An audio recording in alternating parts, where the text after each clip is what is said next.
Assalamualaikum warahmatullahi wabarakatuh. Halo semuanya, saya Syahida Putri Utami. Kembali lagi bersama Fraksi, Forum Aksi dan Diskusi bersama PKIMM Farmasi. Pada kesempatan kali ini, tema yang akan dibahas adalah dunia farmasi dari berbagai perspektif. Bersama narasumber kita, Bapak Apoteker Evan Adisalam S.Farm MFAR. Beliau adalah salah satu dosen di Fakultas Farmasi Universitas Muhammadiyah Kalimantan Timur. Selamat siang Bapak. Selamat siang. Gimana kabarnya Bapak hari ini? Bukan siang, kayak jelas Nah, pagi. Iya Pak. Alhamdulillah baik ya. Kalian gimana semua? Alhamdulillah sehat. Bapak kalau boleh tahu nih, apa aja kegiatan Bapak akhir-akhir ini? Kegiatan saya personal atau di kampus? Kampus habis Pak. Sebelumnya Pak. Iya.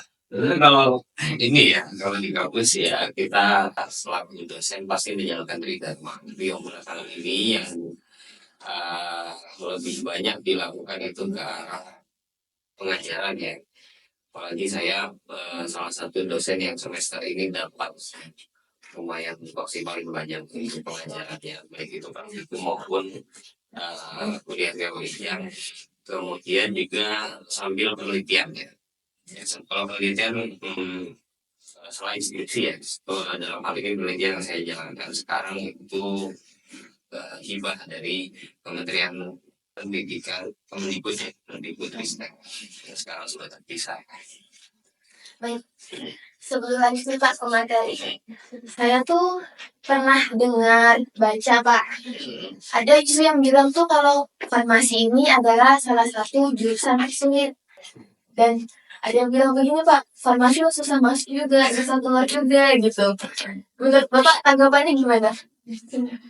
Oke, iya memang itu uh, apa ya, semacam stigma yang sudah turun temurun, bisa dikatakan demikian ya. Dari zaman dulu sampai dengan di sekarang yang kalian sudah terpapar teknologi informasi lebih jauh sekarang itu ya. Kalau masuk memang tergantung ininya, tergantung institusinya tentunya ya. Kalau kita akan berencana masuk ke institusi yang relatif high rank ya, seperti UGM misalkan dan teman-temannya, tentu pasti akan sulit di semua prodi apapun ya, UNAIR termasuk ya dan lain-lain. Tapi kalau di selain itu rasanya relatif ya, tapi memang umumnya passing grade tertinggi itu ada di farmasi. Kenapa demikian? Ya ini salah satu pertimbangan biasanya itu karena kita itu mencakup semua cakupan eksakta ya, baik itu fisika, kimia maupun biologi ya. Kalian pasti merasakan sendiri kan ya. Jadi kita itu harus super power untuk semuanya. Sehingga passing grade yang ditetapkan untuk bisa lulus masuk ke dalam prodi farmasi di institusi manapun itu umumnya relatif tinggi. Bahkan ada beberapa ya, termasuk di yang saya ketahui di universitas saya Walda itu yang paling tinggi farmasi, yaitu passing grade-nya dibandingkan kedokteran. Kalau sebenarnya kita banyak ketahui pasti kedokteran ya. Kalau itu sudah tidak bisa dipungkiri ya, karena memang bagaimana kompleksitas perkuliahan yang akan mereka jalani. Tapi perlu diketahui, kedokteran itu mereka sudah sangat fokus ya, spesifik kemana arahnya, yaitu ke pelayanan itu sendiri ya, kedokteran. Meskipun di sisi lainnya bisa juga mereka mengambil ke arah research yang dan lain-lain ya, studi preklinik, studi klinik maksud saya, studi klinik tidak hanya di sebagai praktisi. Tapi kalau kita itu masih amat sangat fleksibel ya. Jadi masuk itu harus betul-betul semua paham, mulai dari ya kan ya, mulai dari dasar fisika, biologi dan kimia, termasuk matematika, ya kan. Jadi bayangkan bagaimana kompleksnya yang kita pelajari. Ya belum lagi praktikum yang berbelit ya, macam-macam ya praktikumnya. Kemudian amat sangat wajar ketika biasanya dalam perjalanan itu ya dirasa sangat berat ya. Saya pribadi juga merasakan itu waktu kuliah dulu ya. Kemudian diakhiri juga dengan, kalau sekarang mungkin masih sudah ada kebolehan ya, tidak harus dengan skripsi. Misal ada yang punya PKM gitu ya, yang lolos PKM itu kan bisa tanpa skripsi. Kalau dulu kan ini wajib ya, semua harus punya skripsi. Dan kadang kala skripsi ini kita gagal menentukan mana minat kita seharusnya. Ketika gagal menentukan itu, ya minatnya kemana, kemudian tidak berkesesuaian dengan dosen pembimbingnya, ini yang umumnya menimbulkan efek sulit untuk bisa keluar. Di sisi lain ada tumpukan-tumpukan PBD dan seterusnya biasanya ya. Jadi yang masalah wajar, kenapa memang farmasi itu dikatakan ya distigmakan susah masuk, susah keluar. Tapi tetap kembali lagi ke personal ya. Saya kira selagi kita semua berusaha dan betul-betul meniatkan ya. Saya dulu termasuk yang masuk farmasi itu secara bisa dibilang tidak sengaja. Ya, yang pasti sudah ketebak ya, sengajanya mau kemana kira-kira? Iya, pasti begitu ya. Rata-rata kan mau ke sana ya. Kita pengennya pasti ke kedokteran untuk apa namanya, apa ya istilahnya keinginan ya atau ambisi dari seorang lulusan SMA dulu pasti inginnya kedokteran kalau di kesehatan ya kan. Cenderung minim yang langsung ingin menjurus ke farmasi termasuk saya. Jadi saya waktu itu sudah sempat hampir masuk di salah satu institusi di Solo waktu itu, cuma kurang 2 soal saya bisa masuk, 2 atau 3 saya lupa itu ya, antara 2 atau 3 soal harusnya saya sudah masuk passing grade ya, tapi karena waktu itu passing grade tertinggi kedokteran ya, farmasi ada di bawahnya sebetulnya ya, tapi saya tidak pernah dulu farmasi di tempat itu. Jadi saya pasarkan di waktu-waktu akhir, pas orang tua saya datang saya minta tolong isikan formulir dulu kan, formulir masa ini ya hanya si manual, belum ada yang online seperti sekarang. Dan saya tidak tahu itu jurusan apa yang diisikan orang tua saya. Ya pilihkan aja gitu kan. Akhirnya saya jalani tes segala macam, sudah umum baru saya tahu. Oh ternyata saya didaftarkan di farmasi. Ya sudah saya jalani begitu ya. Jadi tapi akhirnya saya juga bisa sampai ke tahap ini ya. Artinya selagi kita menjalani itu semua ya, kemudian tekun pastinya ya, memaksimalkan potensi yang kita miliki. Meskipun kadang-kala ya saya pribadi juga ada poin-poin atau mata kuliah yang saya tidak apa yang tidak bisa maksimalkan ya. Ya satu sisi saya lemah di terus terang saya lemah di matematika. Jadi termasuk fisika ya, meskipun nilai UN saya itu fisika, anehnya itu nilainya malah tinggi saya fisika. Saya tidak tahu kenapa. Justru kimia biologi yang saya jago sukai nilainya tidak begitu tinggi waktu dari UN ya. Nah begitu di perkuliahan saya merasakan itu begitu masuk di eh, apa namanya farmasi fisika ya, farbis ya. Saya sangat sulit waktu itu untuk bisa sampai ke poin dianggap lulus di mata kuliah itu. Gitu. Jadi dari awal gak sengaja ya Pak Walu? Iya, betul. Dijalanin aja. Iya, jalani aja pokoknya ya. Tapi ya tentu hasilnya keturunan. Ada juga mungkin beberapa yang punya masalah psikologis kita tidak bisa pungkiri ya. Ya, entah saya melihat dari kalangan kalian mahasiswa pun juga ada yang demikian. Ya sudah pernah sempat bertemu saya beberapa kemarin ini ya. Mudah-mudahan sudah termotivasi. Dulu juga sama, saya punya masalah ya bisa dibilang masalah psikologis, kita berat menjalani unit ini gitu kan ya. Ya tapi kita buat langkah-langkah tertentu ya pasti kita berpikir jauh depan. Kita tidak boleh ya, tidak boleh selalu di fase yang seperti ini, katakan seperti ini gitu kan, harus buat rencana-rencana untuk bisa terus melangkah ke depan. Kalau saya dulu memang lebih banyak bercerita ya, banyak bercerita ke rekan yang dekat yang saya dulu cenderung tidak suka suasana yang terlalu beramai-ramai. Misalkan belajar bareng, kuotanya maksimal itu bertiga. Kalau saya pribadi, kalau lebih dari 3 orang itu saya tidak akan fokus. Dulu saya dengan mode seperti itu. Ya kemudian banyak bercerita dengan teman-teman dekat ini ya, kita saling berbagi satu sama lain, saling memotivasi. Makanya ketika di kuliah saya sering membagi kelompok itu ya, di kuliah kalian itu silahkan dibagi sesuai dengan keinginan kalian. Kadang-kadang circle itu menentukan kita akan lebih semangat menyelesaikan tugas, pemilihan dan seterusnya. Nah, terus juga tentu mendekatkan diri ke yang maha kuasa pasti ya. Kalau muslim ya berarti kita berbuat ibadah ya. Kemudian yang pasti kalau masih ada orang tua ceritakan segalanya ke orang tua tidak masalah ya, karena memang orang tua itu tempat kita untuk curhat yang paling Tempat dekat dengan pulang. kita, ya tempat pulang gitu kan ya, begitu. Hmm, pendapat Bapak tentang kurikulum sekarang, kurikulum farmasi di perguruan tinggi saat ini. Mungkin ada sedikit perbedaan kan dari Bapak dulu Ya, dan Bapak mengajar sekarang. di mana Pak Masul tadi Ya, atau boleh. secara Secara ini ya nasional ya. Kalau saya dulu, saya menjalani kuliah itu dengan metode PPL ya, namanya kurikulumnya PPL. Ya, jadi sistemnya blok by blok gitu ya. Jadi blok 1, 2, 3 sampai dengan 24 ya, 24 blok. Jadi bukan mata kuliah. Sehingga kita dulu menjalaninya itu satu paket ya. Di awal misalnya blok blok sekian misalkan ya materinya tentang farmakoterapi kardiovaskuler misalnya, kita akan bahas itu semua mulai dari apa namanya farmasi klinisnya, manajemen farmasinya, farmakoekonominya, kemudian ada lain-lainnya ya, sudah termasuk biomedik farmasinya dalam satu paket itu dengan cara seperti itu. Ini pendapat saya pribadi tentunya ya.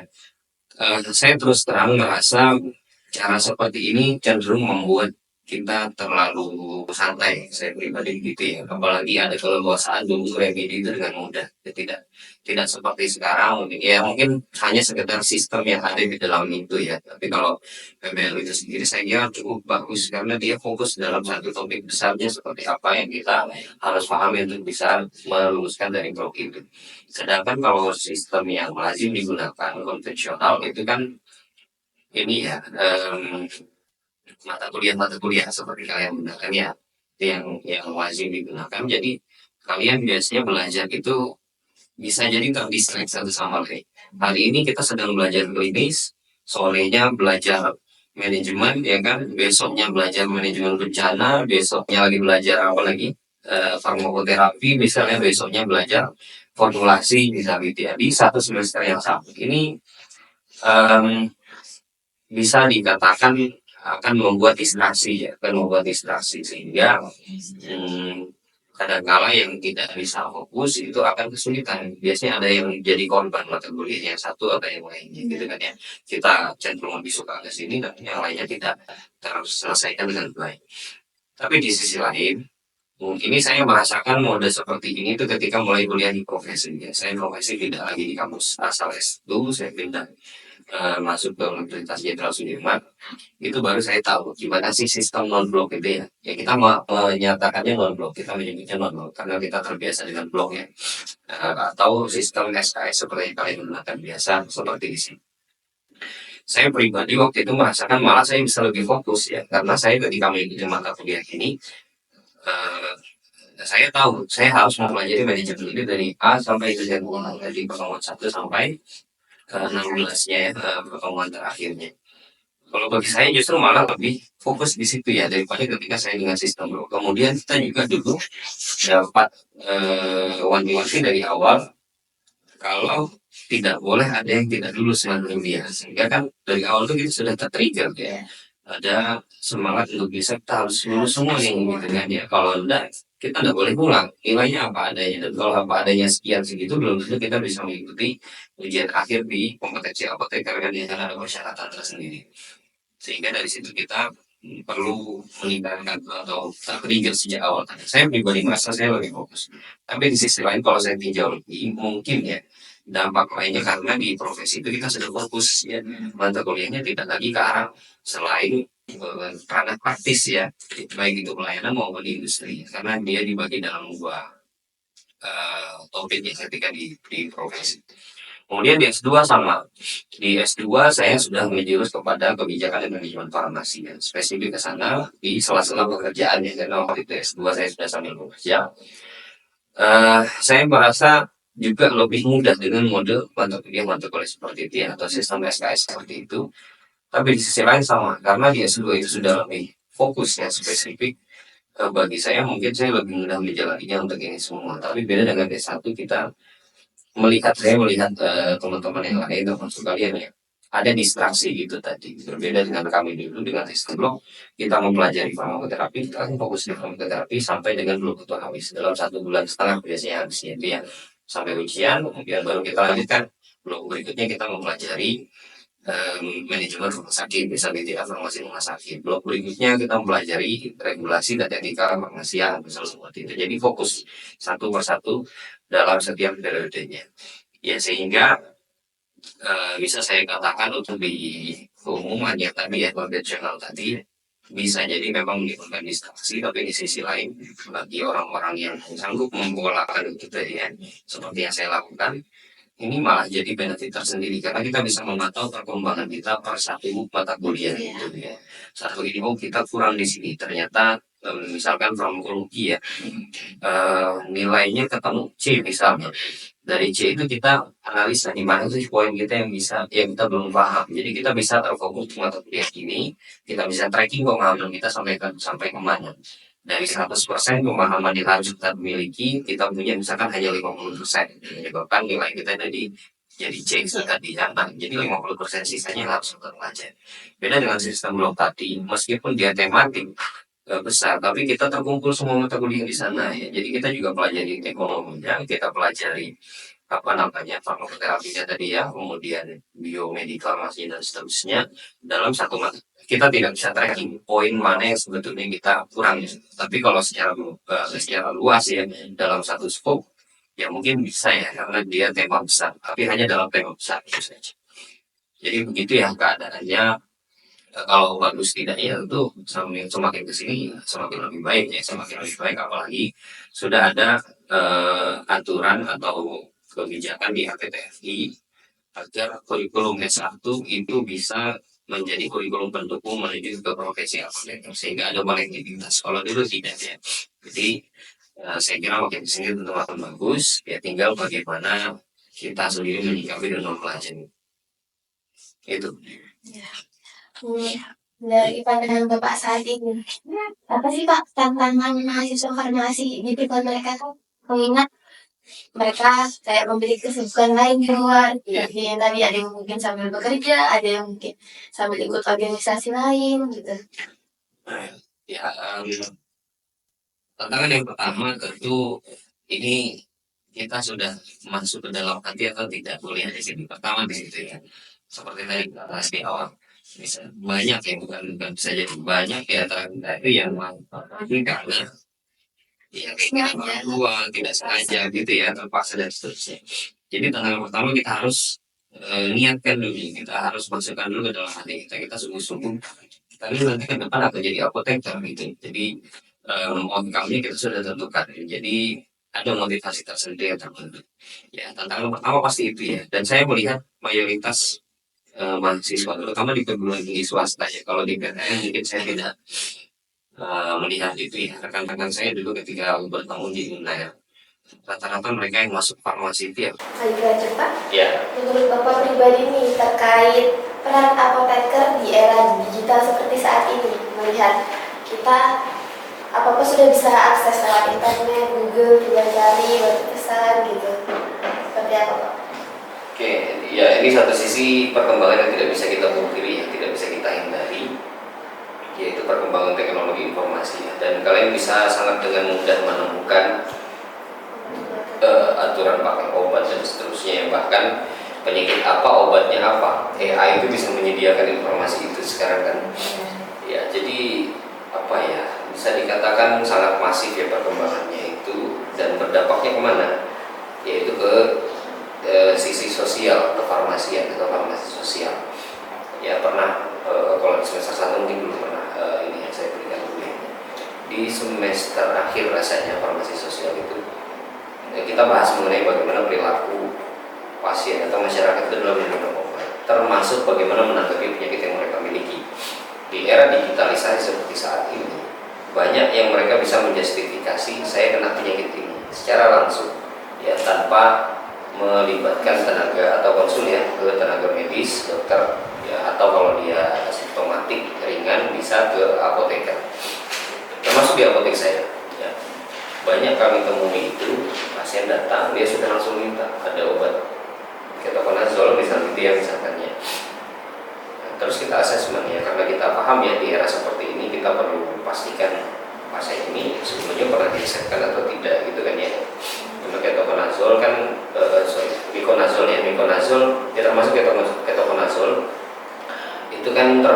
obat yang bisa kita berikan oleh apoteker ya, tidak harus dengan resep dokter, tapi kita harus asesmen ini gatalnya betul karena jamur atau tidak, kemarin penggunaannya bagaimana, apakah sudah memenuhi minimal 10 hari atau masih kurang ya, kemudian bagaimana apakah dia sudah mengubah perilakunya, misal kalau betul itu karena jamur, biasanya kan karena lembab ya di area lipatan tertentu, dan kita pastikan di mana gatalnya, katanya misalkan di daerah ini di daerah apa namanya lengan bagian atas ini misalkan ya, ya ini kan daerah terbuka yang cenderung kering, jamur itu relatif tidak tumbuh di sini kan, akhirnya kita asesmen ini mungkin bukan karena jamur, Pak, kita cari tahu dari mana ininya bisa dapat, dari tetangga katanya, tetangga dari mana ada ya, buka Google lihat gatal obatnya ketokonazol gitu kan.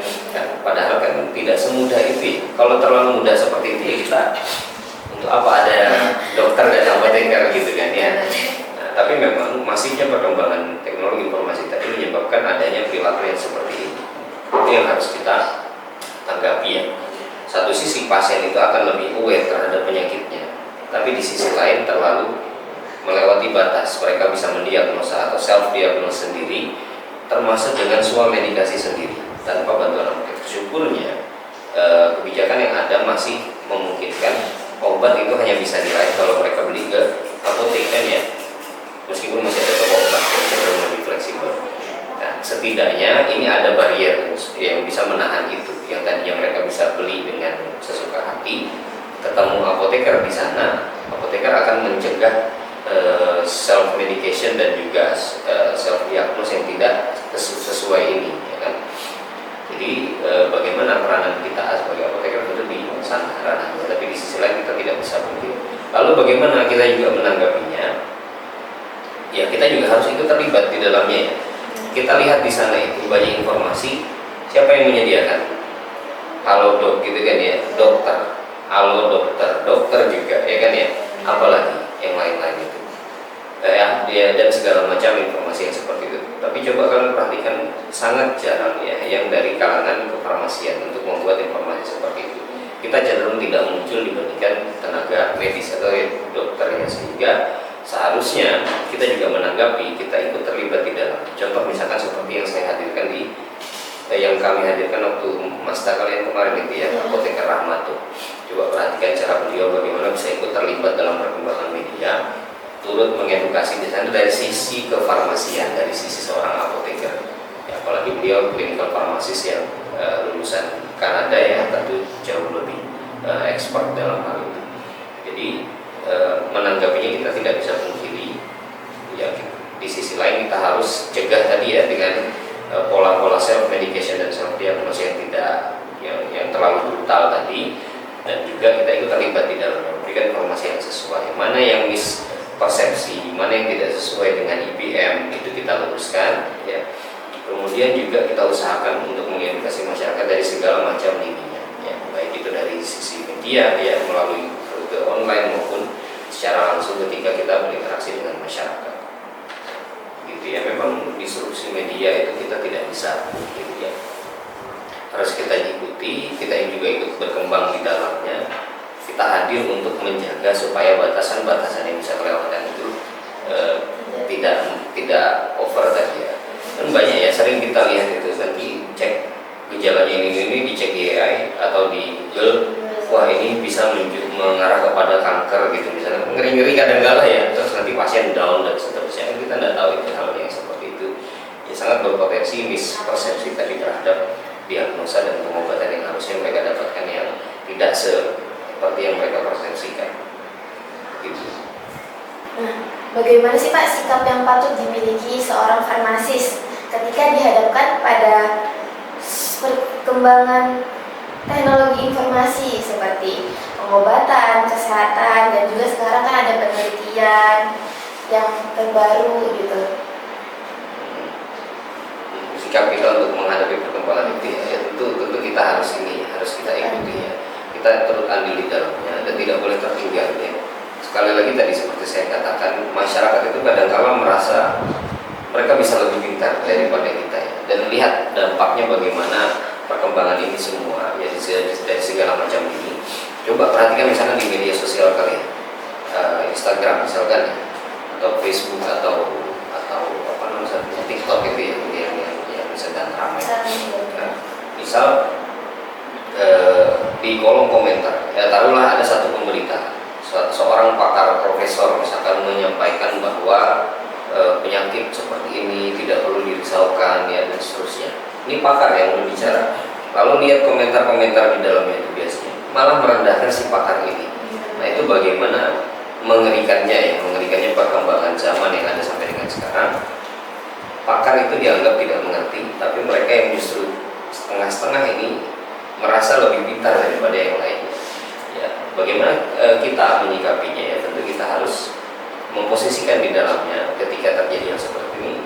Kalau misal mau turut andil di dalamnya ya, jangan ragu-ragu ya, karena kita juga punya fungsi agen perubahan pasti ya, tidak hanya mahasiswa. Apoteker juga sama ketika sudah berpraktik nantinya. Ya, segala mispersepsi seperti ini ya, kemudian bagaimana bentuk merendahkan kepakaran seseorang ya.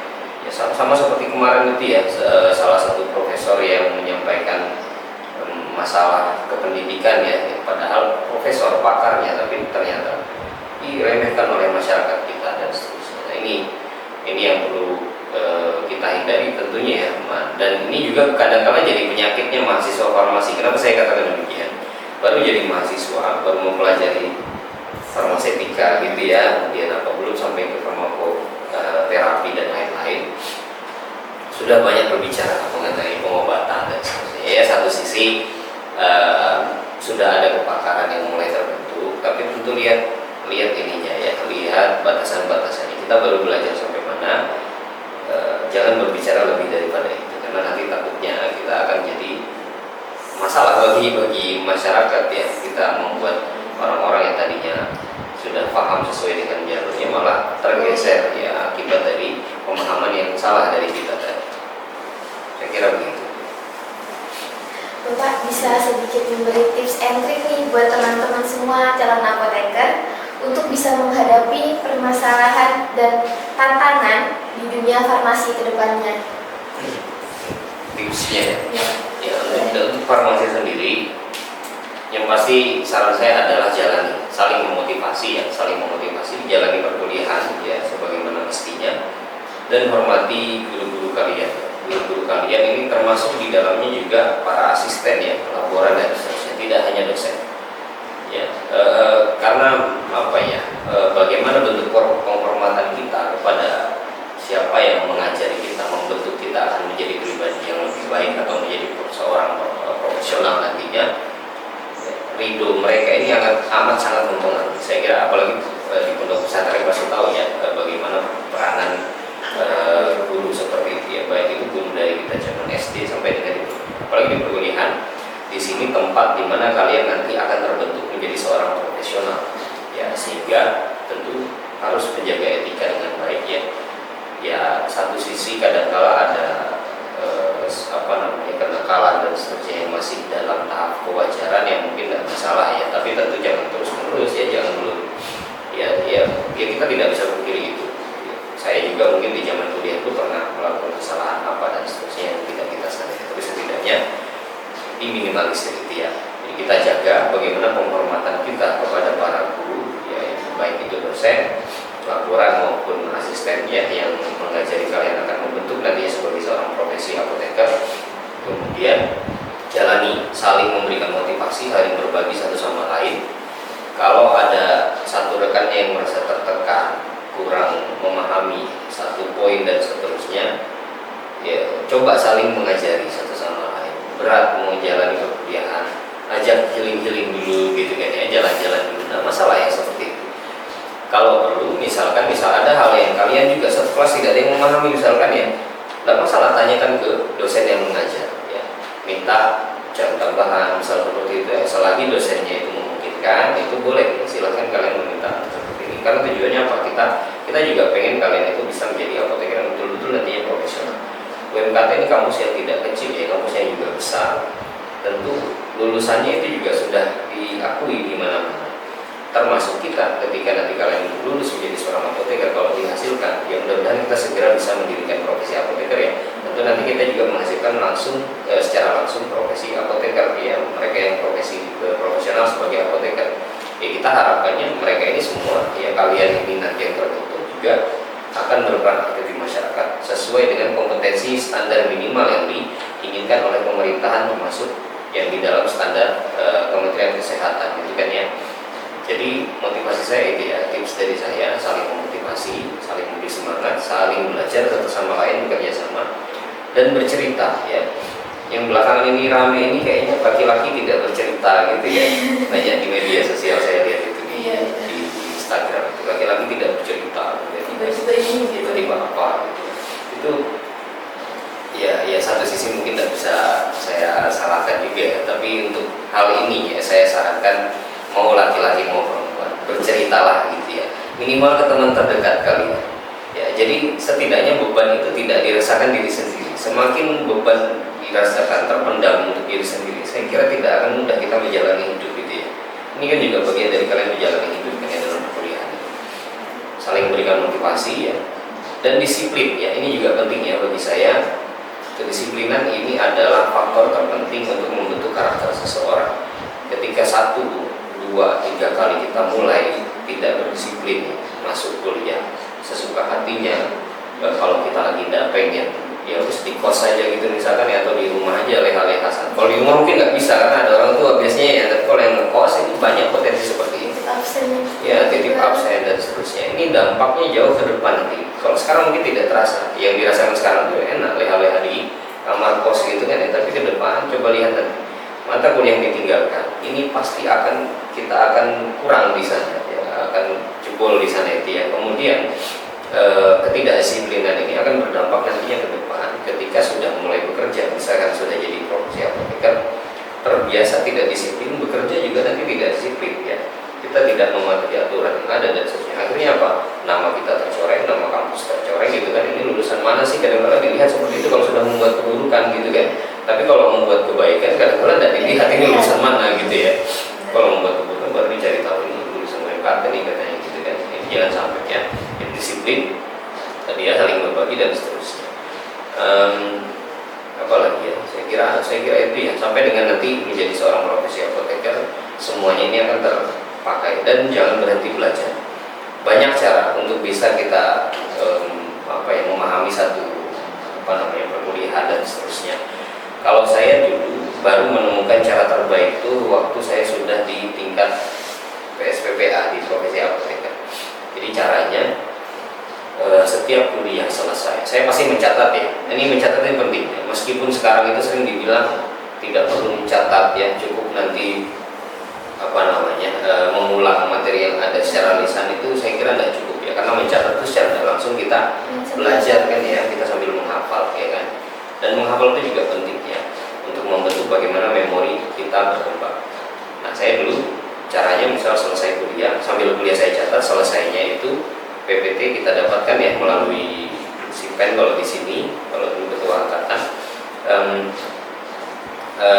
Materi yang kita dapatkan ini saya minta itu tadi saya rangkum sendiri, saya buat dalam satu buku ya. Waktu itu saya kolaborasikan dari pertemuan 1 sampai dengan UTS misalnya ya, sampai dengan sebelum UTS ini saya jadikan satu buku, saya kolaborasikan dengan catatan saya. Nah, saya membuat satu buku ini meskipun soft copy ya, tidak dicetak ya, karena bukunya tidak disebar untuk kesana kemari ya, menyebarnya saya berbagi untuk teman-teman satu kelas. Saya membuat buku ini, mencatat, mengetik sedemikian rupa, ini saya belajar akhirnya. Nah kemudian setelah itu saya ikut UTS, saya paham, saya tinggal ikuti UTS dengan mudah. Alhamdulillah waktu di profesi apoteker saya membuktikan hasilnya saya adalah lulusan terbaik waktu itu di Universitas Jenderal Sudirman dengan IPK-nya 3,98. Oke, jauh berkembang dari zaman S1. Zaman S1 dulu saya nggak pakai ini.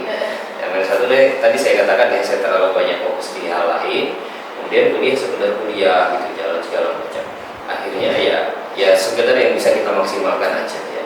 Dan banyak remeh dan seterusnya itu juga jadi bonus tersendiri akibat dari ketidakdisiplinan tadi. Jadi temukan model belajar, metode belajar yang terbaik. Masing-masing personel punya cara sendiri. Saya pribadi cara saya seperti itu. Saya harus menulis dulu, lalu kemudian saya rangkum dengan tadi ya PPT, kemudian saya lakukan tulisan saya buat jadi sebuah buku. Buku ini meskipun saya tidak pelajari lagi, ketika membuat itu kan saya sudah belajar gitu kan ya, saya sudah paham itu. Itu tips dari saya, salah satu yang bisa kalian gunakan ya. Dan buku ini pun nanti akan jadi jasa kebaikan juga untuk teman-teman kalian. Bagi teman-teman kalian yang lainnya yang tidak mencatat dan seterusnya, minimal kita kasih buku ini soft copy-nya tadi, belajar list dari sini gitu kan ya, suruh mereka belajar dari sini, setidaknya kita membantu mereka ya. Meskipun jangan melulu seperti itu ya, nanti kita memanjakan teman kita yang lain, bikin mereka itu malas belajar, ngandalkan mana buku dari kamu gitu kan ya, cuma sekedar kayak gitu nanti ya. Ini tuh terjadi, saya waktu profesi dulu ada beberapa rekan yang akhirnya sangat mengandalkan buku yang saya buat gitu ya. Jadi begitu ya. Kemudian juga bisa membuat cara yang lain ya. Kalau memang lebih sukanya belajar itu setiap pada subuh gitu misalkan ya, kemudian dengan suasana yang hening seperti di kamar kos dan seterusnya, fokus dalam 1 jam saja gitu misalkan, itu boleh, silahkan. Yang penting temukan model bagaimana kita bisa belajar. Karena ingat, untuk menjadi seorang profesional apoteker, yang terpenting kita punya kompetensi. Kompetensinya adalah hard skill yang kita miliki dalam hal kefarmasian. Di sisi lain didukung dengan life skill tadi ya, kedisiplinan ya, saling memotivasi tadi dan seterusnya. Ini adalah ilmu sosial yang kita butuhkan nanti ketika sudah di masyarakat. Bekerja pun nanti kita juga saling membutuhkan satu sama lain. Kita saling memotivasi rekan kerja kita untuk tetap bisa menyelesaikan tugas kita masing-masing meskipun sudah pada koridor yang berbeda. Gitu ya saya kira. Oke, terima kasih kepada Bapak Irfan yang telah menyempatkan hadir di tengah-tengah kesibukannya untuk menjadi narasumber pada hari ini. Ya. Baik, sekaligus menutup fraksi kali ini, mungkin Bapak bisa memberikan sedikit closing statement berupa pesan kepada teman-teman semua kalau farmasi itu tidak bisa menyeramkan dan menakutkan itu. Ya, iya betul ya, farmasi tidak menakutkan itu selagi kita serius dan sepenuh hati menjalaninya. Ya, apapun prodinya, apapun jurusan kita, kalau kita tidak sepenuh hati menjalani itu dan tidak serius serta disiplin menjalani itu, semuanya akan jadi horor.